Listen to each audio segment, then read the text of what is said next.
Magandang gabi po sa inyong lahat. Pasabi naman po sa katabi ninyo na ang Diyos ay pag-asa. Tandaan nyo yan ha, ang Diyos ay pag-asa. Ang ating mga pagbasa ngayong gabi ay nagpapaalala po sa atin na ang Diyos natin ay Diyos ng mga buhay, Diyos ng buhay, at Diyos ng pag-asa. Kaya nga po sa ating collect, yung dinasal ng pari, yung first words ay God of life. God of life. Ang Panginoon natin ay Diyos ng buhay, Diyos ng mga buhay.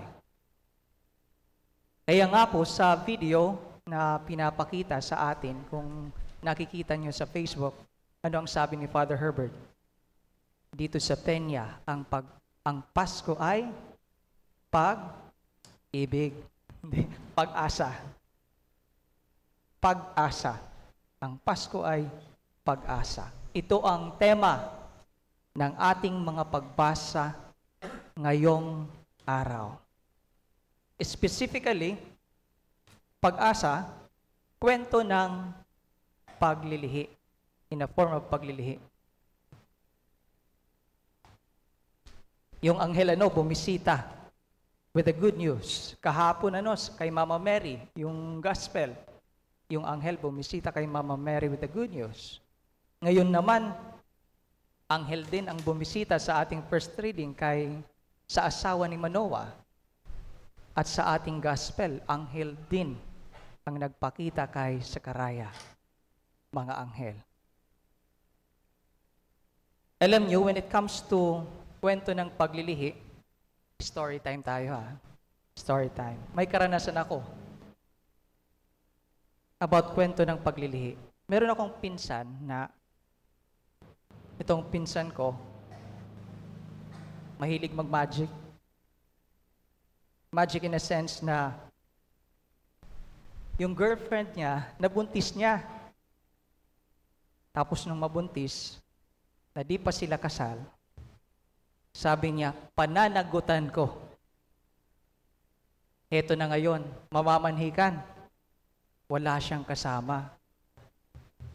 Nilapitan niya ang dalawa naming uncle, tapos nagpasama. Tapos nung makita niya ako, sama ka. Ako naman, I think yun yung first and last time ko na sasama ako sa pamamanhikan.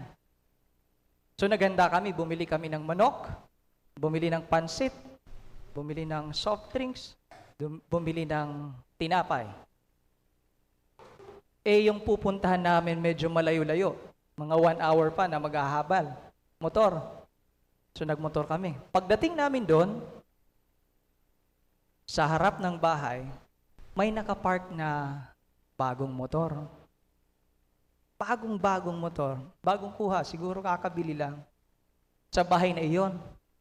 Palabiro tong pinsan ko So, nilapitan niya yung motor. Sabi niya, akin ka na. Parang sinasabi niya, ito ang mamanahin ko. Akin ka na. Now, kumatok kami. Pagkatok namin, pinaupo kami.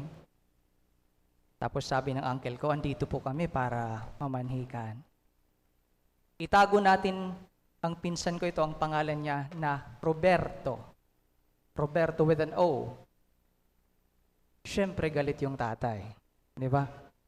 Sabi ngayon ng tatay, anong pangalan mo? Ako.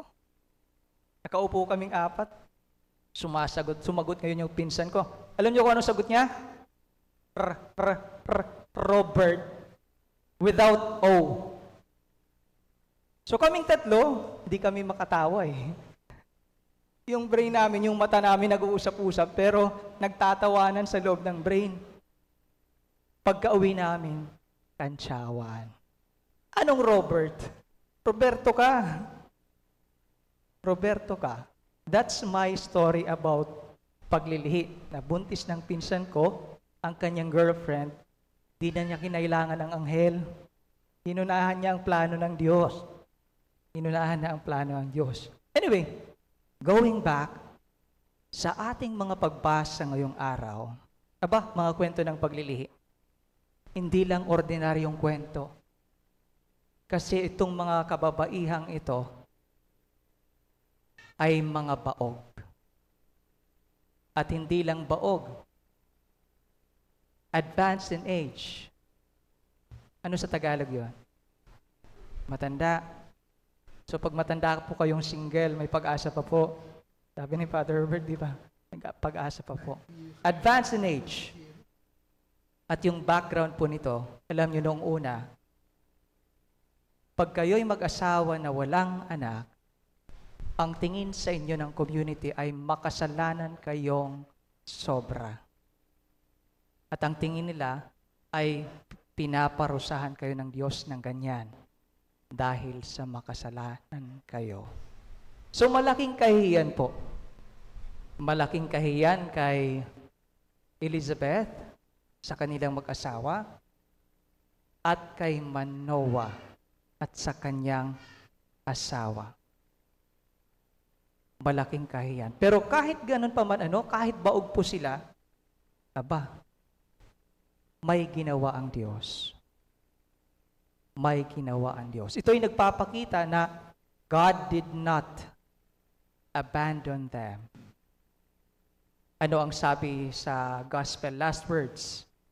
To take away my disgrace before others. Sabi ni Elizabeth, may ginawa ang Diyos. Na ang ibig sabihin, ang Diyos ay pag-asa. Indeed, ang Diyos ay Diyos ng buhay, Diyos ng pag-asa. Now, alam ko po na tayong lahat dito ay may hinihiling naman sa Diyos. And we are being reminded today na wag mawawala ng pag-asa. For sure, it will happen. Ano ang sabi sa gospel? In the proper time, in due time, much better in God's time. In God's time. Alam nyo, nung nag-aaral ako sa seminaryo, mayroong isang Latin expression. Ang sabi, dum espero espero. Dum espero espero. Alam niyo po bang ibig sabihin yan? Hindi ako din. Ang meaning po niyan, it's a saying which says, as long as I breathe, I hope. As long as I breathe, I hope. Pero parang kulang, maidadagdag ako. We should say, as long as we breathe, we should hope in God always.